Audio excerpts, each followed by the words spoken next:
সাহিত্য সভাক লগ নেৰে বিতৰ্কই বিশৃংখলতাৰে উদযাপন অধিৱেশন সাহিত্য চৰ্চাৰ ভেকু ভাওনা বুমেৰাং নীতি নিয়ম শনিবাৰৰ পৰা শ্ৰীমন্ত শংকৰদেৱ কলাক্ষেত্ৰত আৰম্ভ হৈছে 4দিনীয়া অসম সাহিত্য সভাৰ দ্বিবাৰ্ষিক বিশেষ পঞ্চৰত্ন অধিৱেশন কিন্তু অধিৱেশনৰ আৰম্ভণিৰ পৰাই যেন অস্বস্তিত পেলাব পৰাকৈ সকলো আয়োজনেই সাজু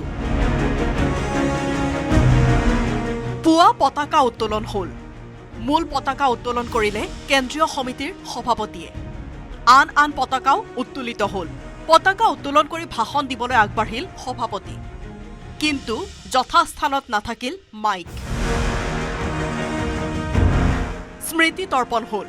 তাতো শৃংখলাৰ অভাৱ সকলোকে স্তম্ভিত কৰি আয়োজনৰ ফপোলা স্বৰূপ উদঙাই দিলে সাংস্কৃতিক শোভাযাত্ৰাই কাগজে পত্ৰই দেওবাৰে পুৱা 8:45 সাংস্কৃতিক শোভাযাত্ৰা ওলোৱাৰ কথা কিন্তু বিয়লিলৈকে শোভাযাত্ৰাৰ কোনো চিনচাপ নাই অৱশ্যে সাহিত্যৰ সৰ্ববৃহৎ সংগঠনটোৰ বিষয়ববীয়াই গাই গ'ল চাফাই শোভাযাত্ৰাটো আছিলে আমাৰ আগতেই প্লেনিং কৰা আছিলে খানাপাৰা পশু চিকিৎসালয় খেলপথাৰৰ পৰা কিন্তু এইটো বিশেষ কাৰণত আমি চৰকাৰৰ ফালৰ পৰা আমি সেইটো অনুমতি নোপোৱাৰ কাৰণে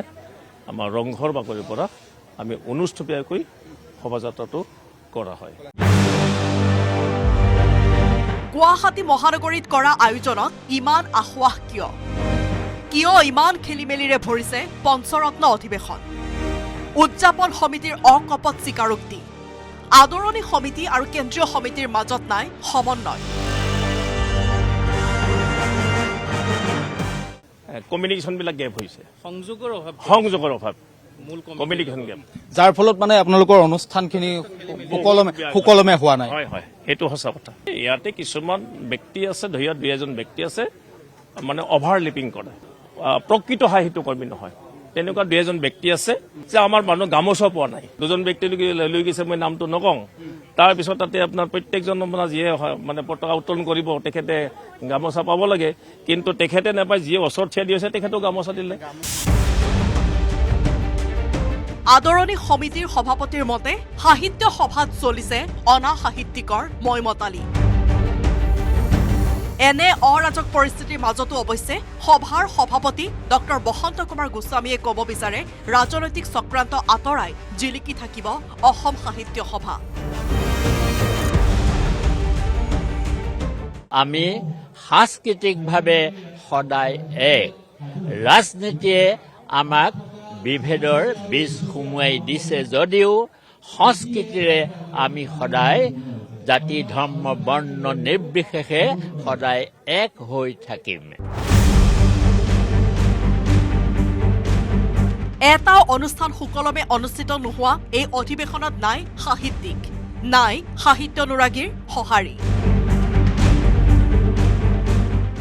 এনেবোৰ দৃশ্য দেখাৰ পাছত এনেবোৰ কাহিনী শুনাৰ পাছত সাহিত্য ভাল পোৱা মানুহবোৰে এতিয়া নিজেই ভাবি ল'ব প্ৰকৃততে ইয়াত সাহিত্য চৰ্চা চলিছে নে সাহিত্যৰ নামত বেপাৰ চলিছে কাৰণ সাহিত্য চৰ্চা চলিবলৈ হলে সাহিত্য চৰ্চাত শৃংখলাবদ্ধতা থাকে স্থিৰতা থাকে সাহিত্য চৰ্চাত এনেকুৱা ধৰণৰ বেমেজালি অশৃংখল পৰিৱেশ নাথাকে ভিডিঅ' জাৰ্নেলিষ্ট প্ৰভাস সিঙৰ সহযোগত বিক্ৰম বৰাৰ report news 18 Assam north east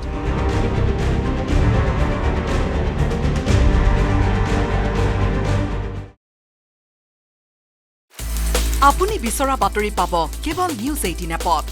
news 18 app download কৰিবলৈ স্কেন কৰক এই QR কোড গুগল প্লে ষ্টৰতো পাব এই নিউজ 18 এপ